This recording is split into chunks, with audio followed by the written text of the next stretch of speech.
All right, ladies and gentlemen, welcome to another edition of the broadcast. I'm your host, Josh Reeves. This is the Global Reality, right here on the Global Reality Radio Network. This is the Thursday, June 22nd, 2017 edition of the show. And again, thanks very much for being here and tuning in and listening to the show. We appreciate it. Thanks to everybody out there continues to tune in and listen and be on our team. We need more people, but we sure do appreciate all of you out there that are on board with what we're trying to do here with our work, and appreciate everybody being patient with the lack of shows as I continue my work on the Spellcasters Volume 2. And boy, I'm going to change my name to Kunta Kinte. I think I'm the Kunta Kinte of documentary films right now. At least I feel that way. Feel like I'm chained and whipped by this motherfucker. That's how I'm starting to feel. But I continue on here with the work. So we've got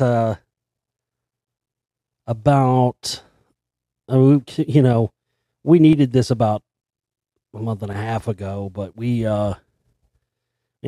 just kept extending it, hoping that because we've had some slowly trickle in, but we're very close. But we've got 21 hours left on our Spellcasters Volume 2 fundraiser, and we don't have very much left to go.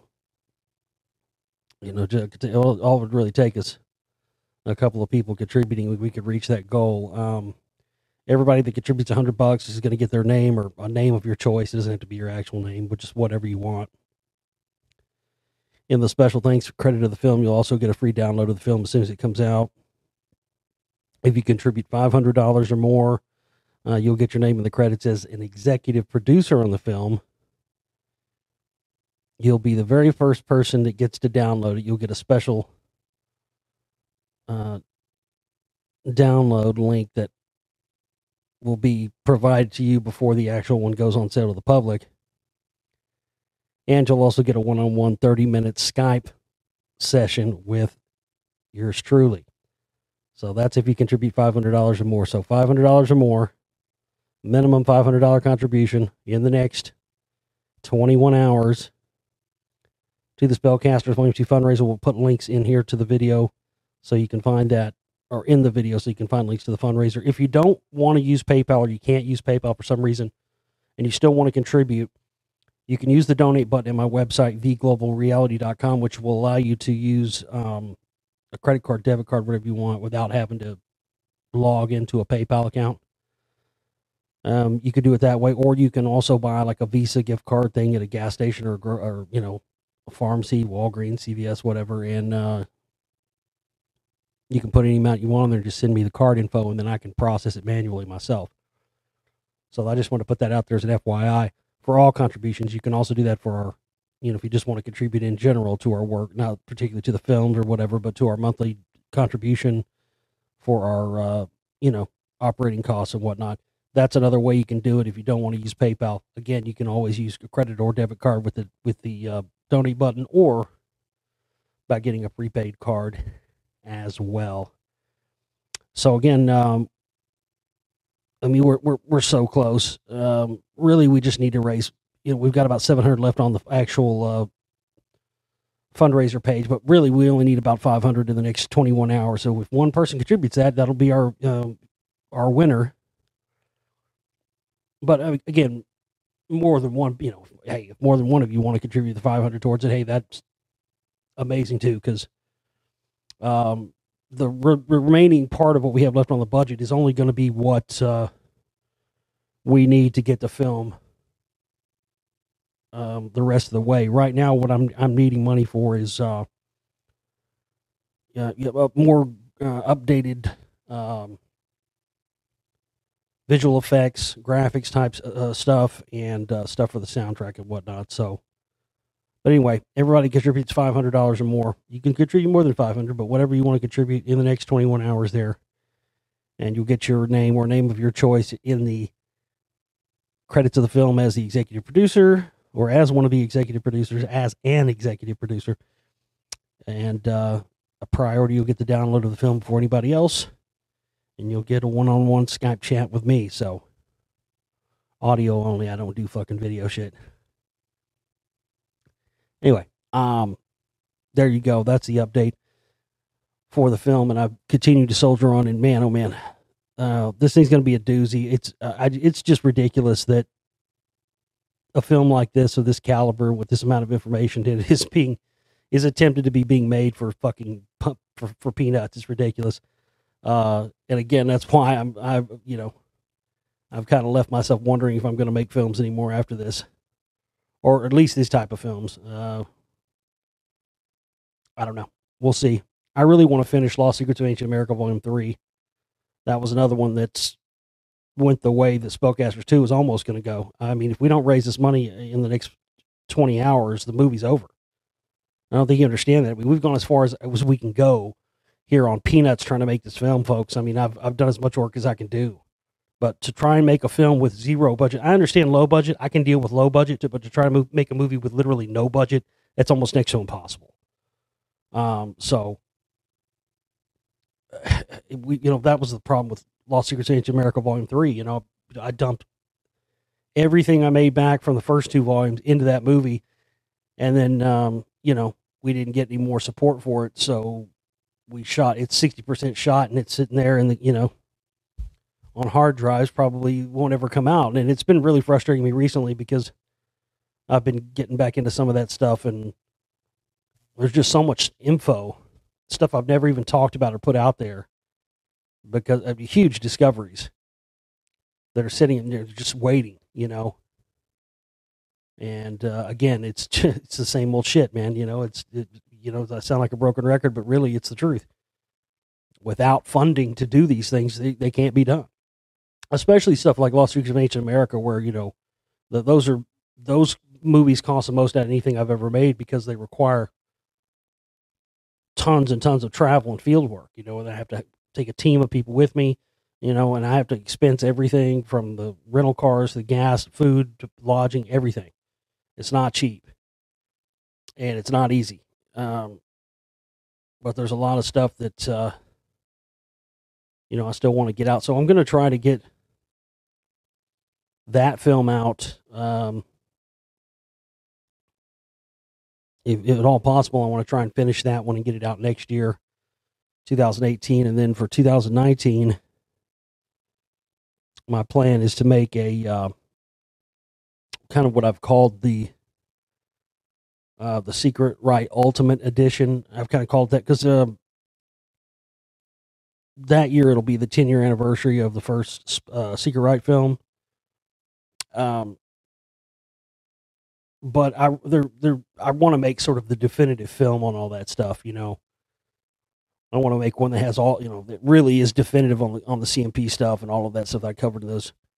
But past that, I don't have anything else. Once we complete Spellcasters 2, there are no plans for a volume 3 of Spellcasters, by the way, just to let you know, for those of you out there that have been wondering.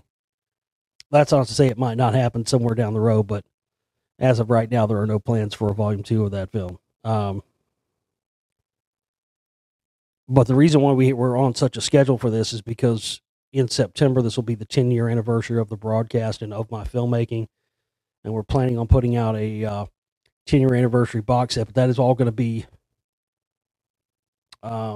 dependent upon how quickly we get more funding in here and are able to get volume 2 finishing out and all the rest of that stuff. So,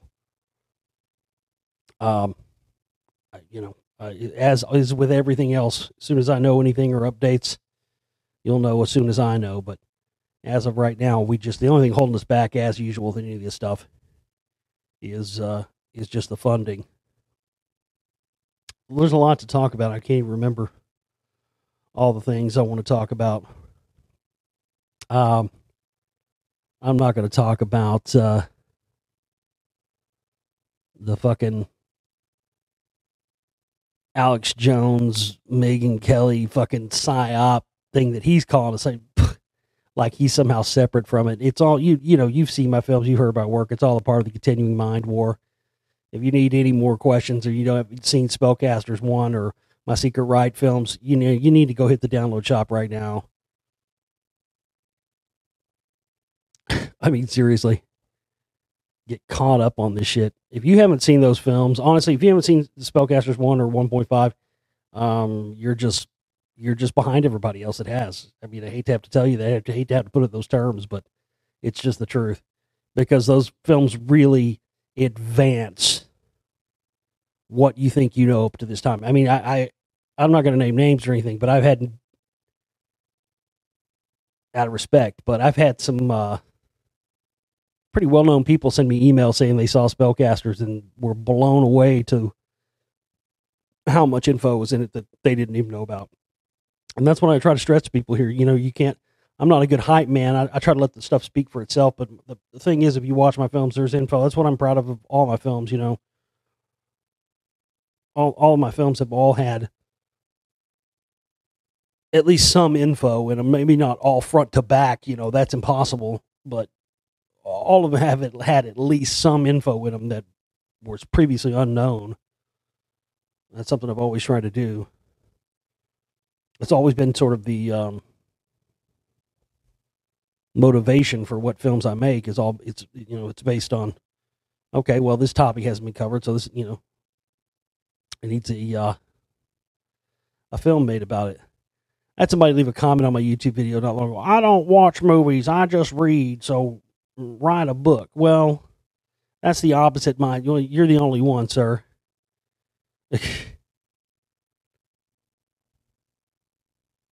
People don't read. That's why I make movies. What else?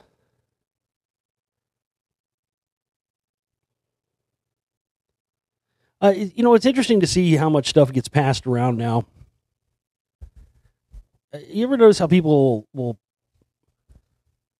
I just don't get what the whole thing is with trying to associate certain pieces of information with other pieces of information when it really doesn't have anything to do with it. A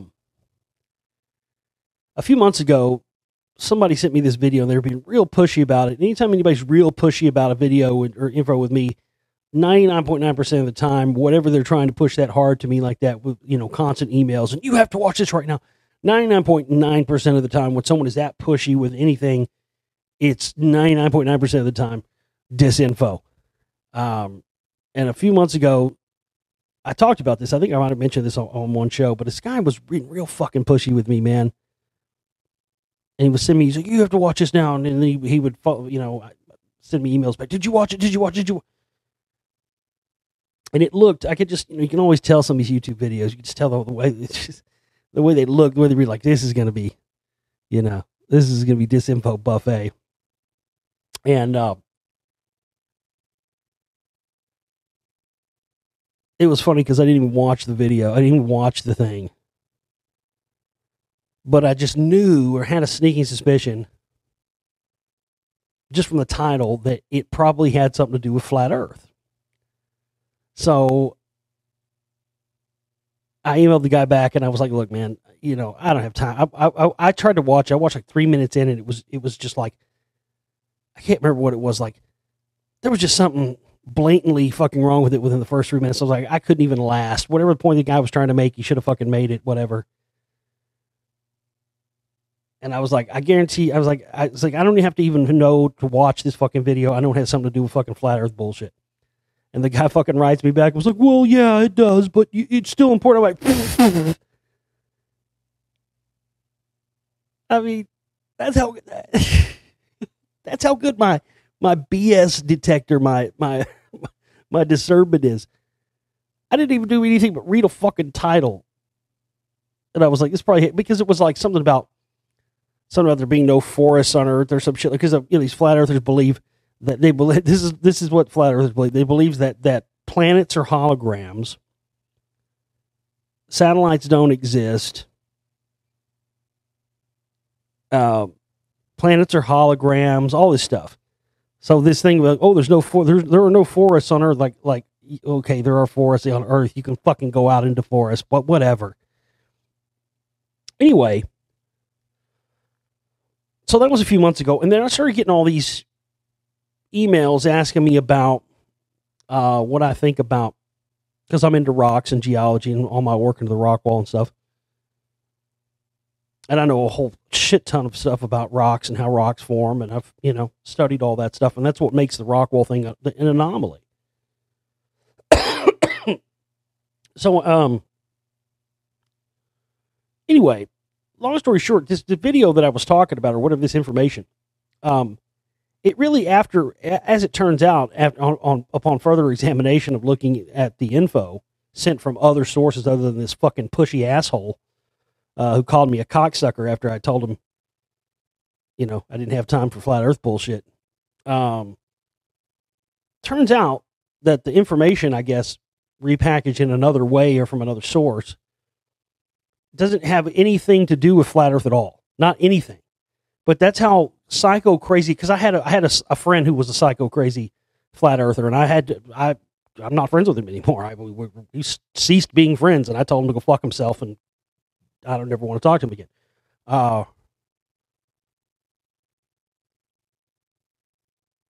And every time for I guess about the last 6 months I was friends with this guy, I've never seen anything like this. I've seen people get crazy obsessed with info and true stuff. I've been crazy obsessed with it before and been all about it, but not like this. This dude, you could not hold a standard conversation with this guy about anything without him peppering something about flat earth in it. Like, I'm not kidding, I'm not exaggerating. Like, I'm literally like, hey man, where's the bathroom? Oh, it's over there around the corner on flat earth.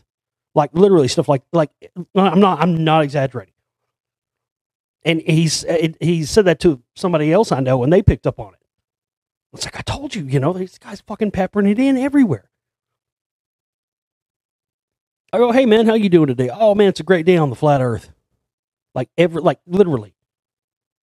Oh, well, I went to, what'd you do today? Oh, I went to my job on flat earth, and then, I went to lunch and got a sandwich on flat earth, and I am not exaggerating.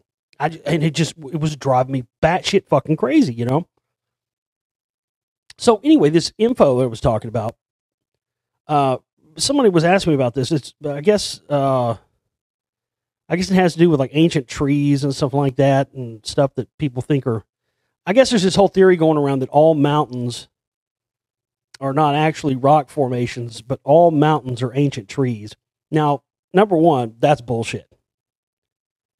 But see, that's the type of stuff these disinfo artists and these people that try to associate stuff that doesn't have anything to do with with another topic they're trying to associate with. This is a common thing that they do. Because when they do that, then it makes it easy to discredit it. And then any truth there may be in that topic is obscured by the easily dismissible and easily disprovable BS that's linked along with it. Now, again, for the people who've asked me, the benefit of the people who've asked me questions about this, do I think there are ancient rock formations on the earth that are actually trees? Absolutely. Do I believe no, this is where I disassociate from this theory that all these people that are putting out there now, is that they believe every single mountain on earth is an ancient tree, and that's just bullshit. Now, it's also bullshit, and then there's all these other, people contending the theory, because see, when you go and watch like the videos where people are contending this theory, the what they always put is that all mountains on earth are ancient trees. Again, that's not true. But there are some. The biggest, I guess, example everybody's putting out there is the Devil's Tower in Wyoming, where Close Encounters, they film Close Encounters. Yeah, absolutely. I mean, this was one of the reasons I bring this up. One of the things I was going to have, and will have eventually, once we get the rest of the funding for Lost Secrets of Ancient America Volume 3, one of the things I came across in my travel across the United States, especially going out west, we did a few trips out there. We went out to Nevada and Utah and Arizona and New Mexico and Colorado and the sort of the edge of California. But one of the biggest thing that's the revelation for me, going out to all these ancient sites and looking at the data and everything that I had gathered and piecing it together with everything else I had looked at on the subject, I started realizing, I was like, I can't believe and we went to the Grand Canyon, so I filmed a bunch of stuff there at the Grand Canyon that, again, nobody's ever seen yet. That's when I started realizing we were dealing with, with ancient terraformers. There was some ancient terraforming going on way back in the distant past on this planet, and there may have been more than once. And this very well, I think, could have possibly been what maybe possibly some of these flood events and great flood events or extinction level events and everything could have been more than just natural disasters. We're talking about actual premeditated terraforming of the earth. And one of the places we didn't get to go shoot at, we had on our list to go shoot at, which I wish we would have gotten to in Arizona, was petrified forest, because that's a great example. In some of these cases, it just doesn't. It's an anomaly. But the way that the scientists try to explain these trees, which are basically, again, carbon material, that's the reason we don't have. There's such a big missing gap in the fossil record. There's ones up to a certain point, but nothing else. But something happened where, instead of organic material breaking down as it would, you had organic material basically turned into silicone, turned into rock. But the way these debunkers and these mainstream geologists and scientists try to write off the whole thing about Devil's Tower and these other things being these ancient trees, which they clearly are, it's amazing to me that they're using the same explanation, folks. And this is something a lot of these other people won't know because they haven't studied this stuff like I have. It's amazing to me. They are using the same explanation for stuff like Devil's Tower, and I can't remember the name of the place in Ireland. It's called Giants something, of course, because the whole story of it is supposedly two giants, one from Scotland, one from Ireland, got into a war. And, of course, the scientists say, oh, that's just silly, but, maybe it isn't. But what's fascinating to me after looking into this is that they're using the same exact explanation that they've tried to use about the formation of the rock wall, which I've studied. The same exact geological explanation that they try to sell to people because people just don't know any better. So they hear somebody smart say it and they think, well, it must be true.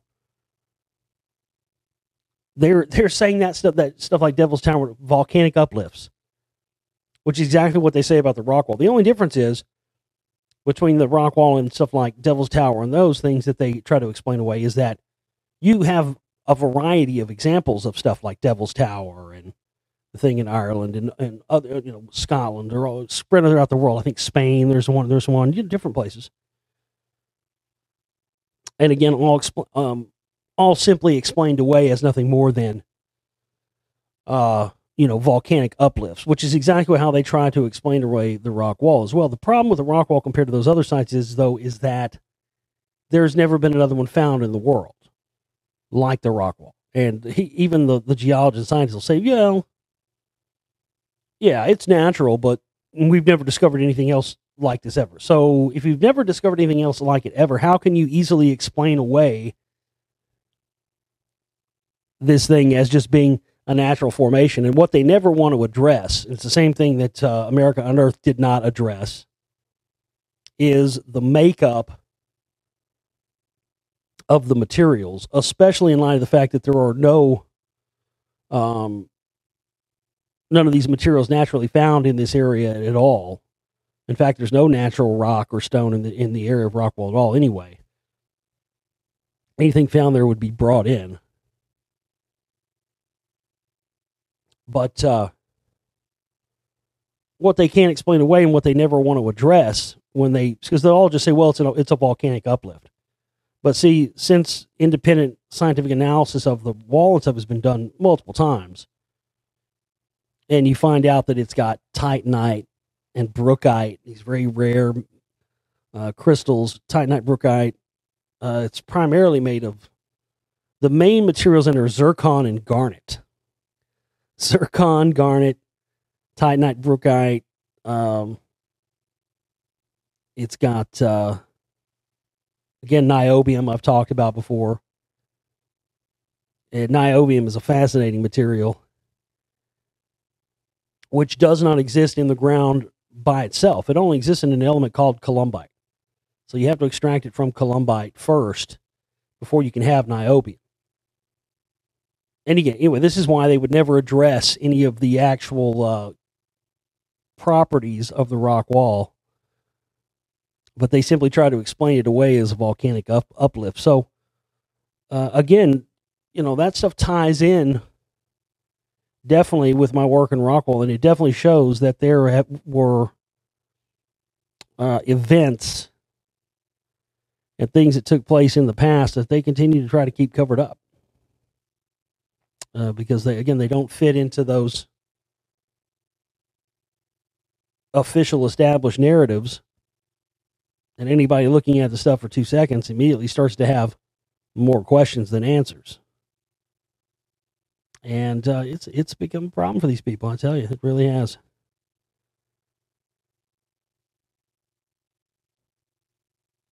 Let's see here. Well, this is fascinating. You might have seen a post I made on Facebook about this recently. So,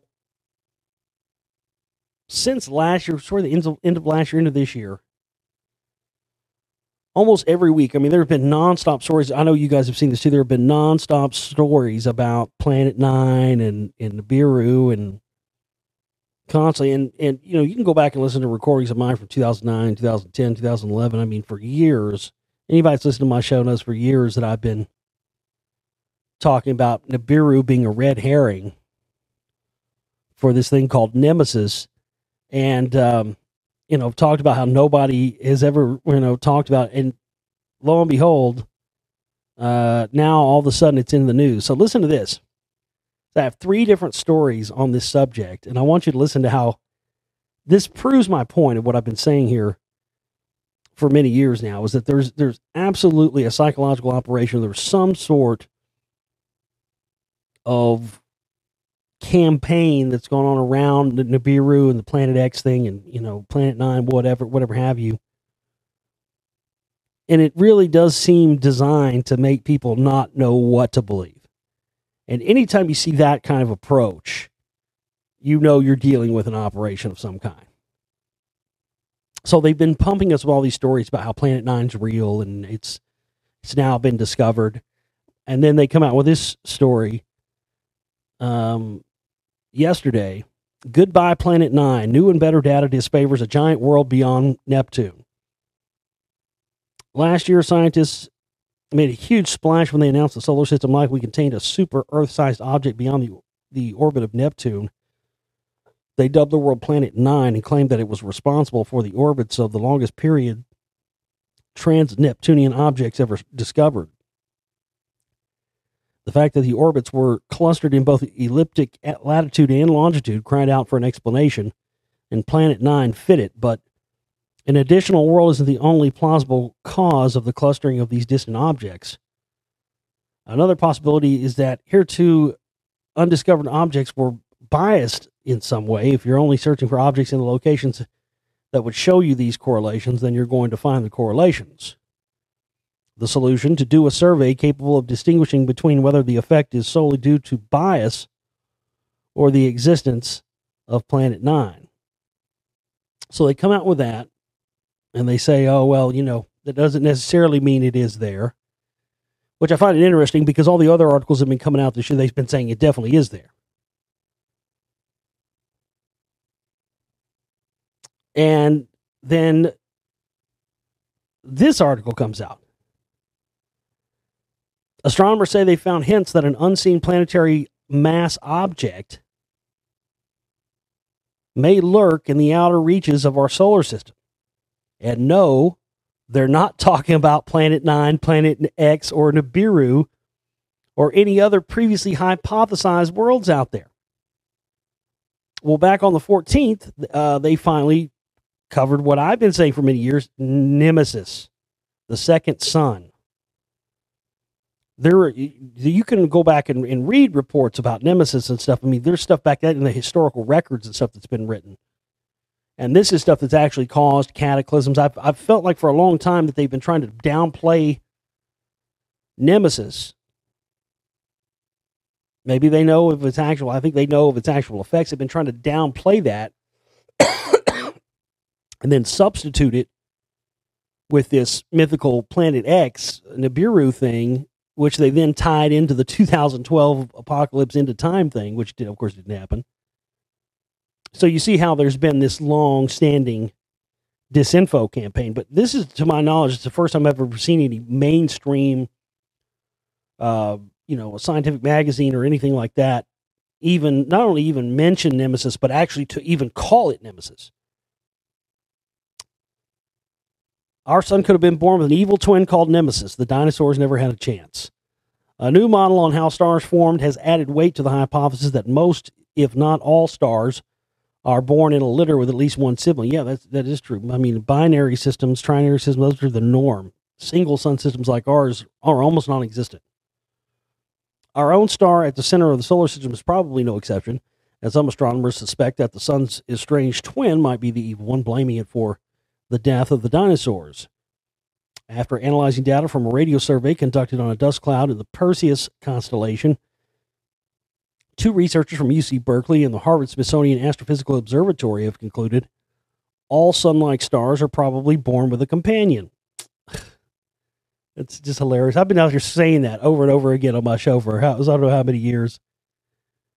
We ran a series of statistical models to see if we could account for the relative populations of young single stars and binaries of all separations in the Perseus molecular cloud. And the only model that could reproduce the data was one in which all stars formed initially as wide binaries. For years, astronomers have wondered if the large number of binary and triple systems of stars in our galaxy are created close to one another, or if they fall in together after they've formed. The born-together hypothesis has been the favorite, and simulations developed in recent decades have shown almost all stars could be born as multiples, then often spin off away into their own. So, within the span of 2 weeks, we get no, Nibiru doesn't exist, and no, Planet X doesn't exist, Planet 9 may not exist. Then we get, oh wait, Nemesis probably really does exist. Then we get astronomers say they found hints that a mass object may lurk in the outer reaches of our solar system, and no, it's not Planet 9, Planet X, and Nibiru. So it's not. So those things don't exist. Nemesis might be real, and now there's here's another thing thrown into the mix that we didn't know about before. But don't get it confused. It's not Nibiru or Planet X, but it's another unknown thing lurking out in our galaxy. I mean, I think it's pretty clear at this point that yes, they are definitely trying to create cognitive dissonance. They are trying to get people to not know what to believe is true and what isn't, and not know what to choose from. And again, that's sort of part of my job here is constantly dealing with stuff like that. Let's see what else we got here. Oh, a lot of people sent me this. I had seen it, but I appreciate everybody sending it to me. Article from Politico.com. Man on a wire, Mike Pence's tightrope act. Which doesn't sound like you just saw that, you probably wouldn't think much of it. But right at the very beginning of the article here, they make it pretty clear why this is an interesting article. It says, right around the time Donald Trump was boarding Air Force One en route to Saudi Arabia, soon to escape a capital city obsessed with investigations into his campaign ties with Russia and the firing of FBI Director James Comey, his vice president was receiving a booming ovation inside a fifth-floor Ritz-Carlton ballroom in the nearby Virginia suburbs. It was the afternoon of May 19th, and Mike Pence stood before several hundred members of the Council for National Policy, a secretive group of conservative movement activists, donors, and intellectuals that meets under off-the-record rules and downplayed the perception of a presidency in crisis.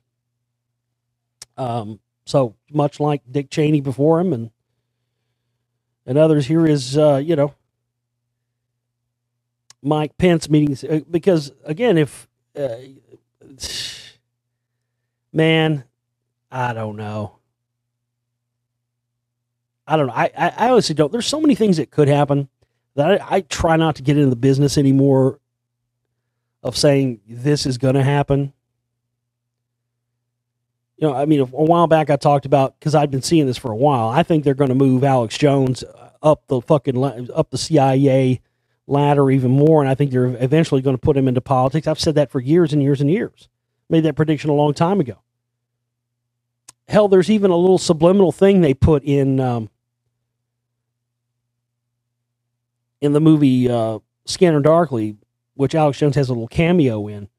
There's a part where it's like a newspaper thing or something, like a ticker that one of the Darth Vader cops is reading, and it says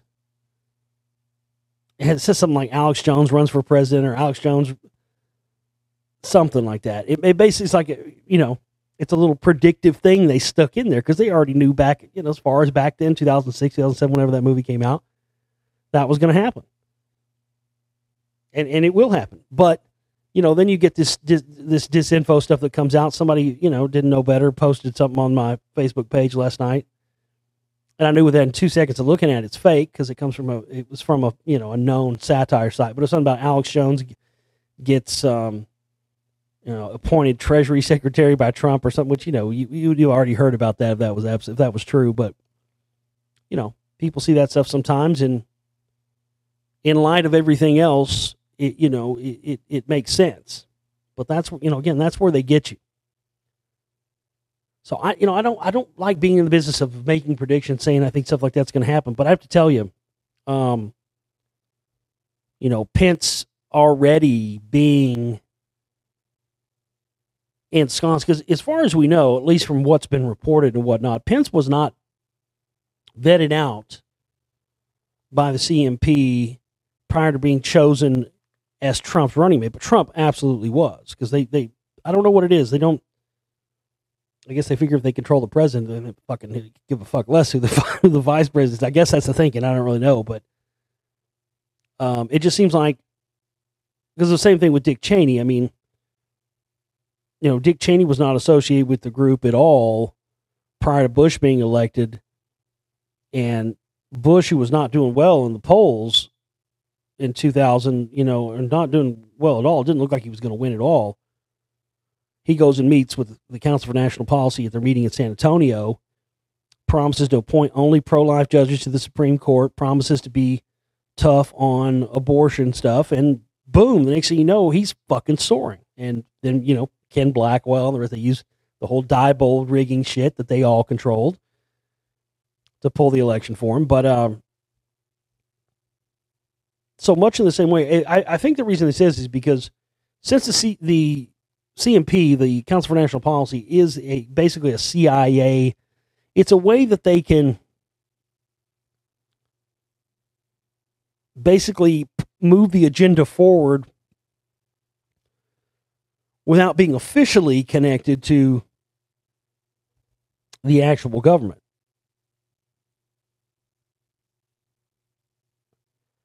This is very difficult. I don't know. I don't want to say this as a prediction,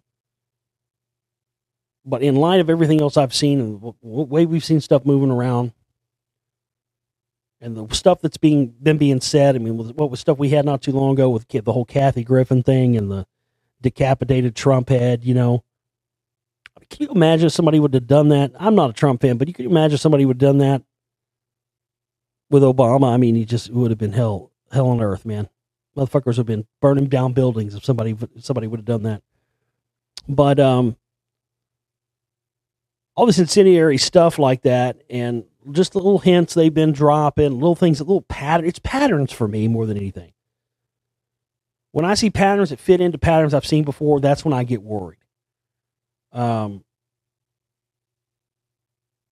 So, again, not a prediction, but with Pence going to Council for National Policy meeting minus Trump and sort of being there on his own like that, and knowing what I know about the group and whatnot and stuff I've seen, it's definitely a possibility, in the realm possibility, that they are grooming Mike Pence right now in light of everything else that's gone on, in the event that there is an assassination or an assassination attempt or a successful one, or, I don't know, some kind of coup or something. It seems like that is the motivation of why they're really getting the crowd enthused and pumping them up with Mike Pence and trying to get them behind him. And the fact of the matter is, these guys these guys have no problem eating their own. They have no problem killing their own. I mean, they're like they're mobbed up as much as anybody. But when you look back, people always talk about psychological operations and this, that, and the other. When you look back at the history of the mind control operations and these mind control assassins and killers, they always link back to groups like World Vision, which is connected to the CMP, and they're always traced back to these right-wing organizations. So, I mean, listen, the whole plan to impeach Clinton was cooked up in the Council for National Policy meetings back in the 90s.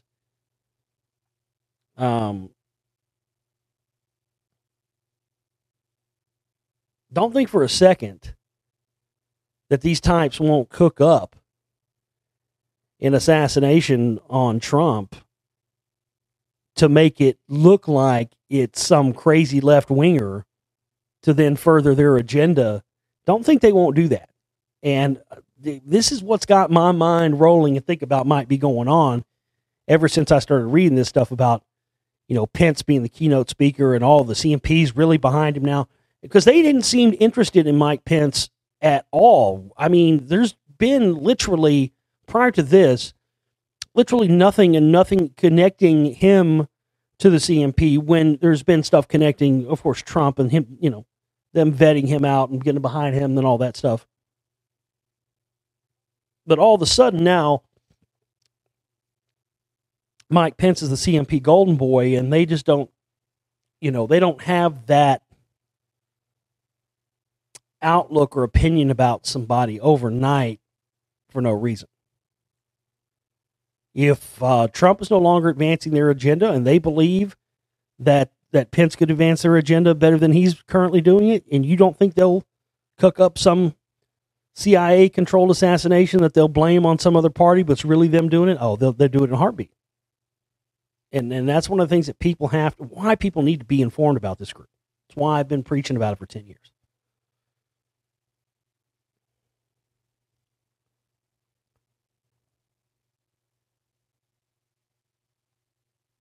Let me see what else. God, I've got so much news here. Stuff's been piling up forever. It's been so busy.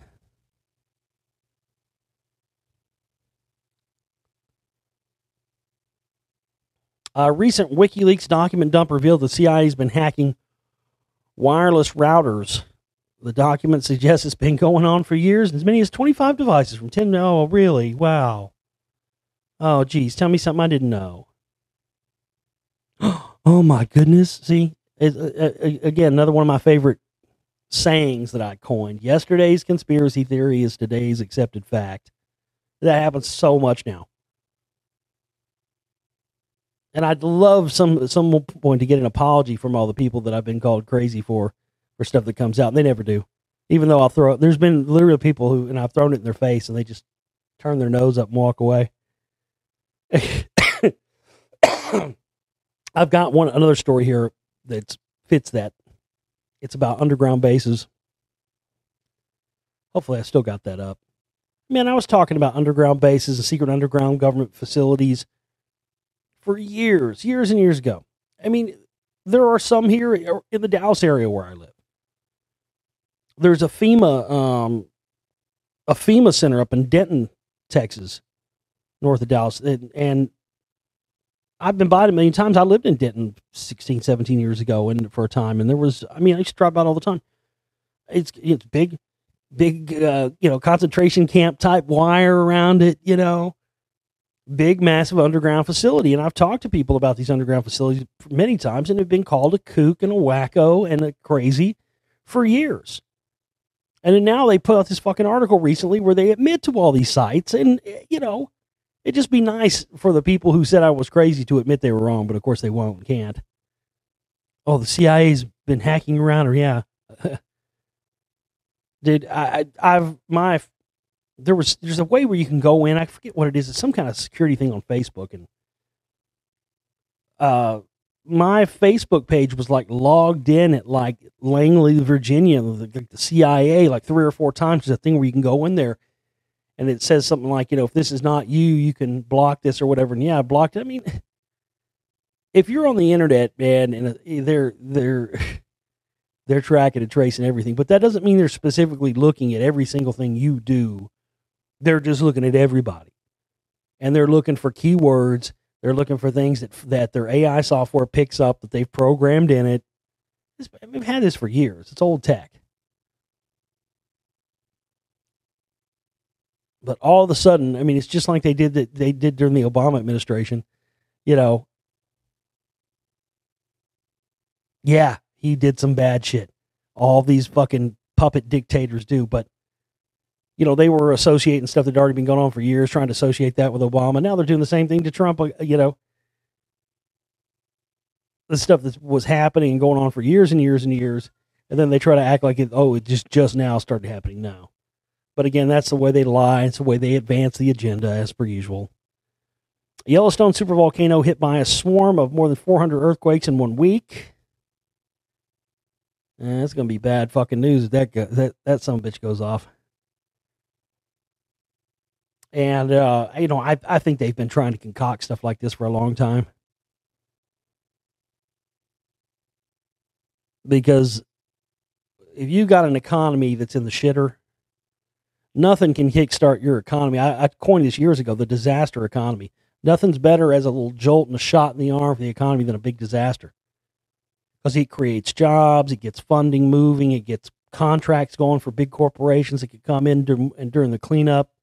It's big business. It's big money. And there is big money in creating catastrophes using, different weapons and whatnot, sound wave weapons and various things. The U.S. Geological Survey seismology report concluded that a massive swarm of earthquakes swept through the park on Friday, triggering more than 60 separate events in which seismographs spiked to magnitudes up to 5.0. Experts warn that the supervolcano that is long overdue for an eruption is capable of wiping out vast amounts of human, animal, and plant life in the continental United States. Scientists currently believe that there is a 10% chance that a supervolcanic Category 7 eruption could take place this century. As pointed out by theoretical physicist Michio Cocksuckeroo, as I call him. Bitchio Cocksuckeroo. It must be the truth if he said that. What a fucking, another one of those fucking disinfo shills. And who's he up there with? Another actual true blue cocksucker, Shepard Smith. Yeah. So that's interesting, isn't it? See, I don't have any doubt or any question that these things are possible. But when you see them roll out top shills like Michio Kaku to fearmonger this stuff and to back it up, again, it's another one of those sort of discernment BS detector things. You see the patterns, folks. After a while, that's the sort of things you got to remember. You can start picking up. When you identify these shills and identify who they are, and then you see them attached to topics like this, where they're really the only point of this. Because think about it. If they do so much in secret, they keep so much from the public because they don't want to create panics, right? We know that for a fact. Aliens, massive disasters, cyclical events that happen with the sun that cause natural disasters and climate change and whatever else. So much so much effort is put into keeping the public in the dark about so much that when you see stuff like this with Michio Kaku and Shepard Smith and their fear-mongering some massive Yellowstone disaster. Again, if there was a real fear that something like this was going to happen, and they thought it was going to happen soon, they wouldn't be talking about it. I mean, if they knew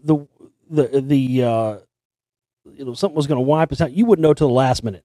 That movie Knowing got it fucking completely right. Remember, they figure out, there's something going on with the sun that's going to kill everybody. And then when did they alert the public? Did you notice that in the movie? I thought that was one of the greatest parts about that movie. So accurate. They didn't alert the fucking public until basically it was oh, it's too late. You're all dead. So, and that's how they would do it. That's exactly how it would take place in real life. If they thought a fucking asteroid or something was going to wipe out, come kill us all, you ain't going to find out about it until it's going to be too late for you to do anything anyway. So again, what purpose? What purpose? Why would they? What would be the reason for them to use shills like Michio Kaku and whatever to push this fear for some Yellowstone mass event? Well, again, just like I was talking about the disaster economy thing, because it could be, again, if they know something's going to happen, they're not going to tell us about it.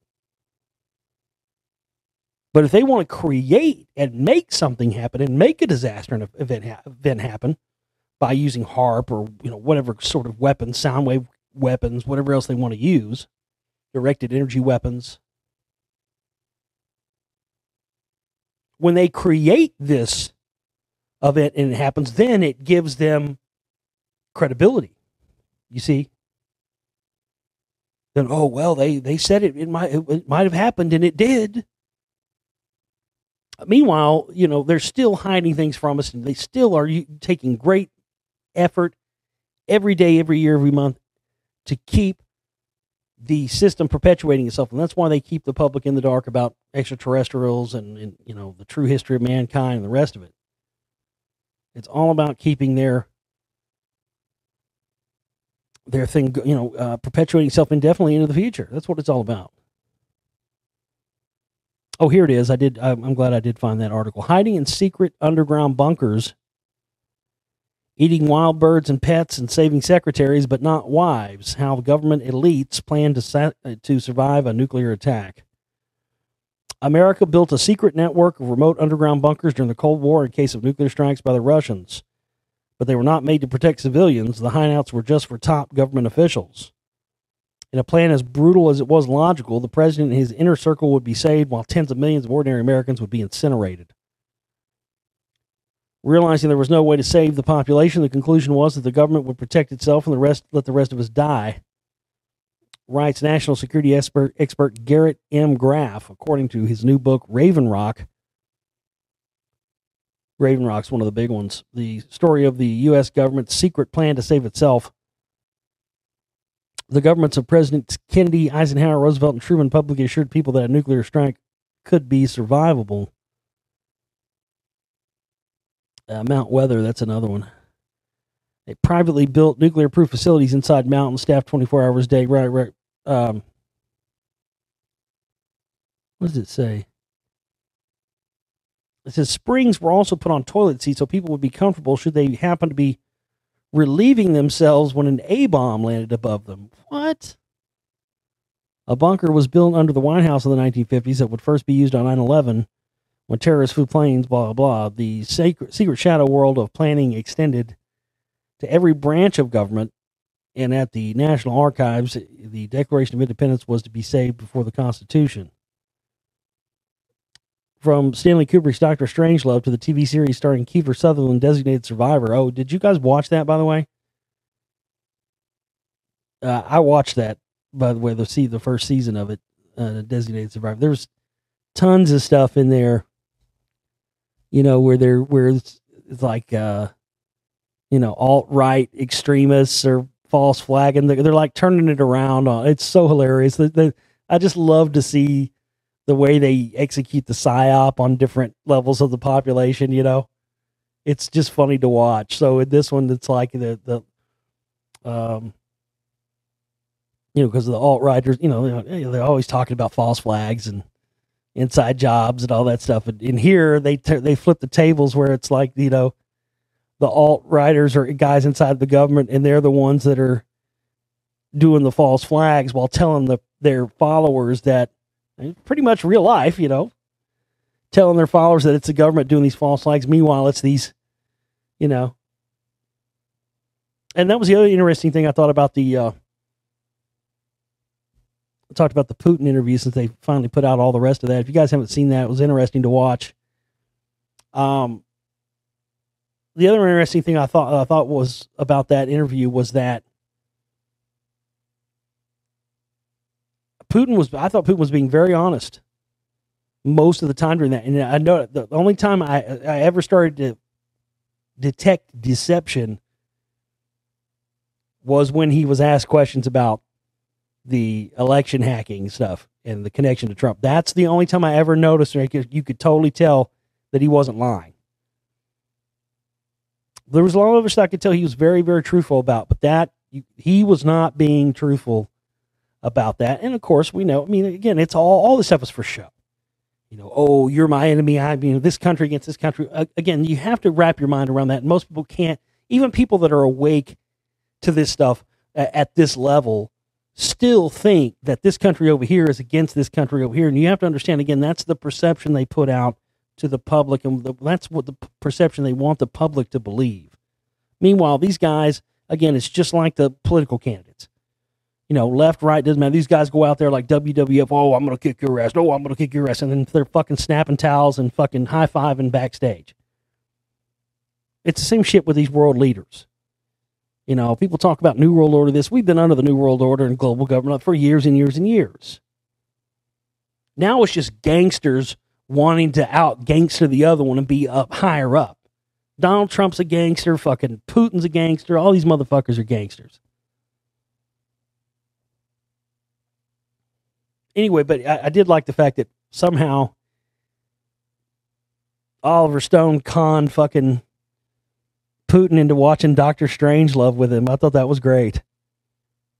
And he fucking watched it, and he got it, too. I thought that was interesting. I mean, it didn't take him 2 seconds. He's sharp as a fucking tack.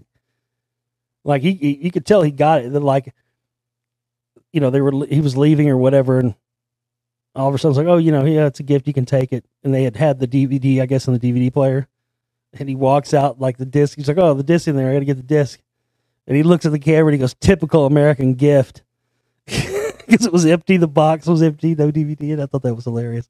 But boy, Oliver Stone, man, I gotta send a fruit basket over to Oliver Stone. I gotta thank you, sir, for just reaffirming and confirming everything I've said about you for so long about you being a CIA controlled commie. Boy, he really showed it in that interview, didn't it? You see him wetting himself when they were looking at all like pictures of fucking like they were walking around Russia and they're looking at pictures, statues and stuff of Stalin. You see that shit? I thought he was gonna come in his pants. My goodness. Yeah, I mean, look, there are people like that, man. Some of these guys, they really are. It's not just some right winger, oh damn Hollywood commies, like my dad used to say, damn commies. My dad used to call CNN the Clinton Nazi network. It's just fucking hilarious.